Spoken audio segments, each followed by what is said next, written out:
Welcome to the weekly Metals, Money and Markets update for the week ending Friday, September 23rd, hosted by Mickey Fulp, the Mercenary Geologist, and for miningclips.com, I'm Erick Bertsch. Hi, Mickey. Hello, Eric. Well, it's nice to see a green week here, and it was all about the Fed this week. Well, it was good 2 days for precious metals and base metals. Basically, after Yellen surprised no one by saying there's not a rate increase in sight.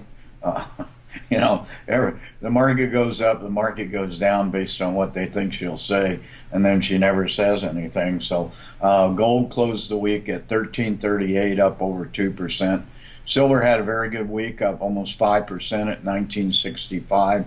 The PGMs both up around 4%, platinum to 1050, palladium above 700 for the first time in 6 weeks. And copper also had a good week, up 1.6%, closed at 219. We haven't seen that level since about the 1st of August, and that's based on better economic data coming out of China.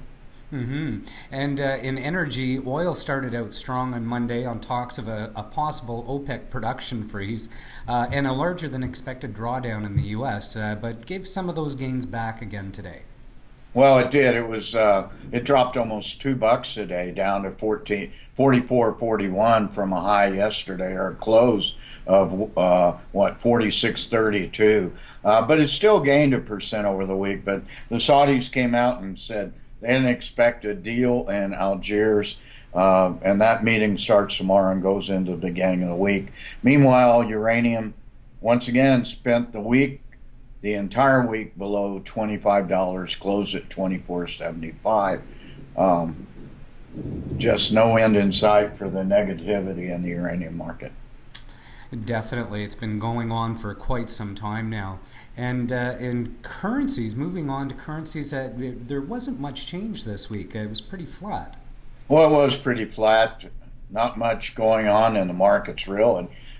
In fact, the VIX, the S&P 500 VIX, was around 12. We haven't seen that level for quite some time.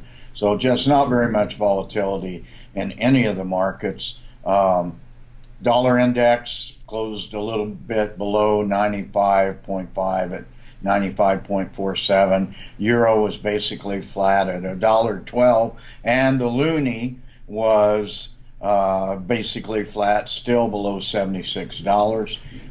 Meanwhile, U.S. markets had a good week, but not much excitement. Dow up a little less than 1%, 18,261. S&P 500 a little bit more than 1%, up at 2565. And Nasdaq had quite a good week, all-time high at Nasdaq at 5306, up a little bit more than 1%. Well, and of course, as of yesterday's close, they were even higher than that. So I guess some traders took a little money off the table going into the weekend. Yeah, I think so. And we should probably mention that most of that NASDAQ gain is coming from Amazon. It closed today above 800 for the first time ever, I think. And so really driven that index by the performance of Amazon lately. And it was nice to see the venture exchange in positive territory this week as well, back up over 800. Yeah, I really think it's tracking the price of gold, and there's a buoyancy in that market right now. Lots of smart money thinks the junior resource sector, particularly driven by gold, is going to prosper in the short to midterm here. So let's hope they're right.